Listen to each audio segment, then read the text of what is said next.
guys, welcome to Rana SL cooking channel.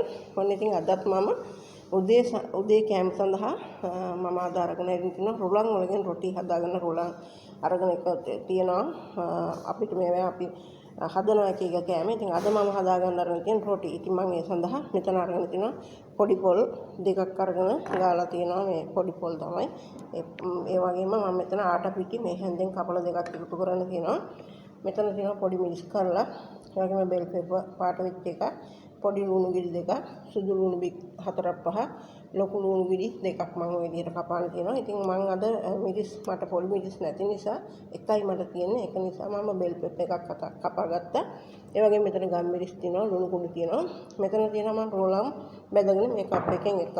ඉතින් මේ ටික එකතු කරගෙන රසවත් උදේ කෑම අපි රසවත් රෝලන් රොටි හදාගන්නේ කොහොමද කියලා බලමු. ඉතින් මට ආටා පිටි මම එකතු කරගත්තේ අපිට ටිකක් මදි අඩු පාඩුවටත් එක්ක අපි 3-4 දිනක් එකතු වෙලා කෑම ගන්න නිසා මම ආටා පිටිත් එකතු කරගත්තා. ආටා පිටි ඕනෙත් නැහැ. අපි වතුර උණු කරගෙන ඒකට රෝලන් ටික දාලා අපිට කලවම් කරලා මම හොඳින් බෙදගෙන තියෙන්නේ. ඒ විදිහට හදා ගන්න පුළුවන් රසවත් රොටි එකක්. ඉතින් අපි වෙනදා කනවට වැඩිය ටිකක් වෙනස් විදිහට හදලා මේ විදිහට රස බලමු. ඉතින් බලමු අපි කොහොමද ඉතුරු ටික කරගන්නේ කියලා.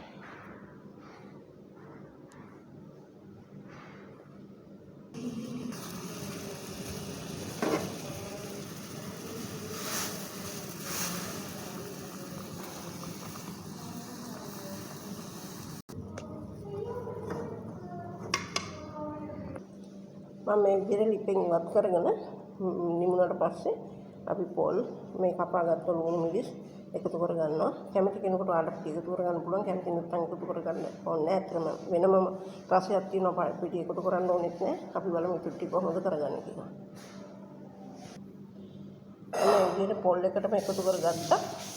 ලුණු මිරිස් කපාගත්ත ඒවා ලේඩිස්ලා ඉතින් මේ වෙලාවේ කුකින් කරනවා. ඉතින් ඒගොල්ලෝ එක්කම එකතු වෙලා තමයි අපිට මේ විදිහට හදන්න වෙලා තියෙන්නේ. අපි බලමු පිටි කොහොමද කරගන්නේ. ආටා පිටි ටිකක් මම මේ විදිහට එකතු කරගත්තා. ආටා පිටි අපිට මේ ඉස්සල්ලා උණු වතුර එකතු කරගෙන උපමා ටික රුලන් ටික එකතු කරගත්ත උපමා කියලා තමයි මේවා හුඟක් මේ හදන්නේ. ඉතින් ඒ රුලන් ටිකට අපි මේ විදිහට උණු වතුර එකතු කරගෙන හොඳින් කලවම් කරගත්තාට පස්සේ ඒ තෙතටම මම පොල් වලගේ තියෙන තෙත ලුණු වලගේ ඔක්කොටම මේ විදිහට ආටා පිටි එකතු කරගත්තා. අපි පිටි එකතු කරගෙන පොඩ්ඩක් හරි අපිට වතුර ඕන වුණොත් අපි උණු වතුර නෙමෙයි පාවිච්චි කරන්නේ. ඇල් වතුර පොඩ්ඩක් පාවිච්චි කරලා අපිට මෝල ටික හදාගෙන රොටි ටික හදා ගන්න පුළුවන්. ඇත්තටම හරිම සුවඳක් එනවා මේ වෙලාවේ. ඒ වගේම මේක හදාගත්තට පස්සේ හරිම රසයි. අපි බලමු ඉතුරු ටික කොහොමද කරගන්නේ කියලා.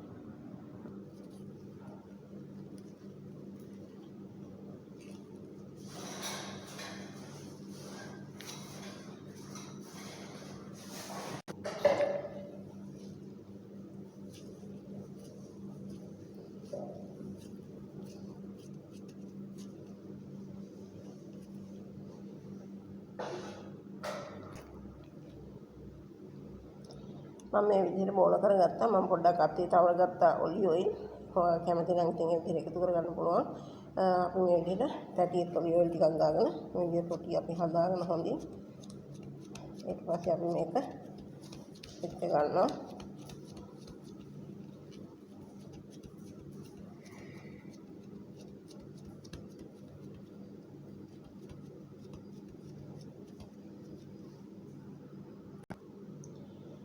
මේක කැඩෙන්නේ නැතුව පරිස්සමට මේ විදිහට හදාගෙන අපි පරිස්සමට පුච්ච ගන්න පැටියට දාගමු.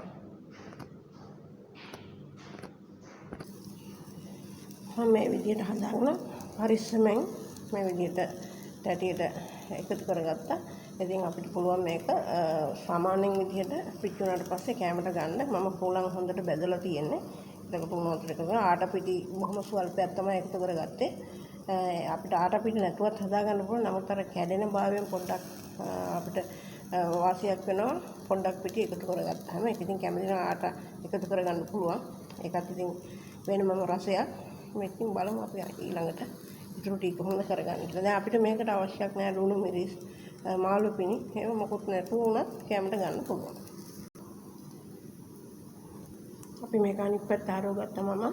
ඉතින් හරව ගන්නකොට මම ඔයාලට පෙන්වන්න විදිහක් තිබුණේ නැහැ. මම තනියෙන් කරන නිසා වීඩියෝ එක ඒක නැත්නම් අපිට පිඟානකට හරි තැටියකට හරි අනිත් පැත්ත ලං කරලා හරවගෙන දා ගන්නත් පුළුවන්. කැඩෙන හින්දා කැඩෙන්නේ නැහැ. පරිස්සමෙන් අපිට මේ විදිහට හදා ගන්න පුළුවන්. රසයි. රුලන් විතරක් එකතු කරගත්තොත් තමයි හුඟක් කැඩෙන්න බලන්නේ. පිටි චුට්ටක් ස්වල්පයක් එකතු කරගත්තාම අපිට කැඩෙන්නේ නැතුව ලස්සනට හදා ගන්න පුළුවන්. ඒ වගේම ගුණයි රසයි දෙකම එකතු කරගෙන ඉතුරු ටිකත් අපි බලමු කොහොමද කරගන්නේ කියලා. ඉතින් මම මේ වගේ අපිට පුළුවන් මේ විදිහට ඉතින් මොනවා හරි කවරයක් වගේ එකක් අරගෙන ඒකේ වඩලා හිටන් අපිට මේක ගන්න ලේසි. මෙහෙම අරගෙන අපිට තැටියට දාගන්න ලේසි. කැඩෙනවා නම් ඒ විදිහට කරගන්නත් පුළුවන්.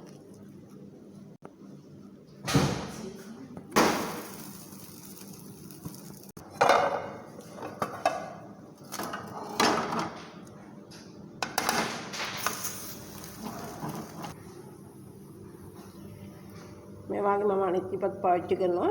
නාස්ටික් පෑන් එක අපිට මේක හදා ගන්නකොට තෙල් ගන්න ඕනෙත් නෑ. ඒ වගේම අමාරුකුත් නෑ. නිකම්ම එහාට මෙහාට යනවා. ඒතර මේක මම ඔයාලට පෙන්වන්න ඕනේ හින්දායි ගත්තේ. ඉතින් අපි රොටි හදනකොට තැටිකින් හුඟක්ම නාස්ටික් පෑන් මේ එකතු කරගන්නේ. මේ වගේම මේකෙත් ඉතින් පුළුවන් හොඳයි. ඉතින් ඒ වගේ එකතු කර මේකක හදා ගන්නකොට අපිට පහසුයි ගොඩක්. ඇලෙන්නේ නැහැ. මේ තැටිය වුණත් ඇලෙන්නේ නැහැ. ඒ වුණාට මේ තෙල් ඕනෙත් නැහැ මේ නාස්ටික් පෑන් එකේ හදා ගන්නකොට. ඔන්න ඉතින් මම මේ විදිහට හදාගත්තා රුලන් රොටි. ඇත්තටම හරිම සුවඳක් එනවා. ඒ වගේම අපිට මේ වගේ ටිකක් මහන්සියක් කියලාත් නැහැ. ඉතින් පොඩ්ඩක් මහන්සියලා මේ විදිහට හදාගත්තොත් හරිම රසයි. වෙනස් විදිහකට කන්න පුළුවන්. ගොඩක්ම රසයි. ලුණු මිරිස් අපිට අවශ්‍යකුත් නැහැ. නමුත් මම මේකෙත් තක්කල් දාලා ගම් මිරිස් එකතු කරගෙන ලුණු මිරිස් ලුණු හොඳට කපලා දාලා එකතු කරගත්තා. ඉතින් මේ වගේ අපිට රාත්‍රී ආහාරයට දවල්ට උදේට ඕනම වෙලාවකට ගැලපෙනවා. ඇත්තටම හුඟක්ම වෙනස් විදිහට මේ විදිහට හදාගෙන කන්න අපි ඉතින් කැමතියි. ඉතින් අපිට පොඩි හැමදාම නෙමෙයි අපිට පුළුවන් වෙලාවට මේ වගේ උලම් පිටි තියෙන වෙලාවට ආට පිටි හරි පාන් පිටි හරි එකතු කරගන්නවා නම් කැමති නම් එකතු කරගෙන මේ විදිහට හදාගන්න පුළුවන්. ඉතින් මම මේ විදිහට රුලම් පිටි කරගන්නේ නැහැ. මම රුලන් ටික බෙදලා වතුර උණු කරගෙන පාරට මම පෙන්නුවා. ඒ විදිහට දාලා හොඳින් කලවම් කරගත්තාම ඒක අපිට පොඩි වෙනවා. ඉතින් ඒ විදිහට හදාගන්න පුළුවන්. ඔයාලත් ඉතින් මේ වගේ රස රොටි හදාගෙන වෙනස් විදිහට කාලා බලන්න. ඉතින් ඔයාලා කැමති නම් මගේ වීඩියෝ එකට Vimala Rana SL cooking channel එක subscribe කරන්න, like කරන්න, comment දාන්න, share කරන්න බොහොම ස්තුතියි අපිත් එක්ක ඉන්න.